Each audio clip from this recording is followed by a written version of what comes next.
Percentage అనే బిల్లును 1996లో మొదటిగా దీన్ని ప్రవేశపెట్టారు. ఇప్పటికీ 30 ఏళ్ళకి అంటే మన మోడీ ప్రభుత్వం వచ్చినాకనే, బీజేపీ ప్రభుత్వం వచ్చినాకే దీన్ని అమలు చేస్తున్నారు. కాబట్టి ఇలా మోడీ గారు మనకు 33% ఇచ్చినట్టు మనం అందరం కూడా మోడీ గారికి కృతజ్ఞత తెలపాలి. అందరం కూడా మోడీ గారికి మనం అందరం కూడా ఆయనకు ఖచ్చితంగా పాలాభిషేకం చేయాలి. ఎందుకంటే ఒక ఇల్లు బాగుపడాలంటే ఒక మహిళ మంచిగా ఉంటే పిల్లల్ని, కుటుంబాన్ని, అందరినీ కూడా, సమాజాన్ని కూడా కాపాడుతుంది.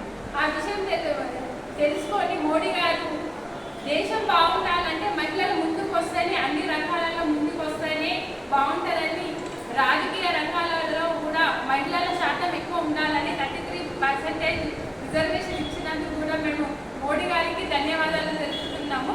అదేవిధంగా మోడీ గారు ఇలా మాకు అంటే పంచాయతీ నుంచి పార్లమెంట్ వరకు మాకు ఈ అవకాశం ఇచ్చిన మోడీ గారికి మనం ఎప్పుడు కూడా కృతజ్ఞతలు తెలపాలి.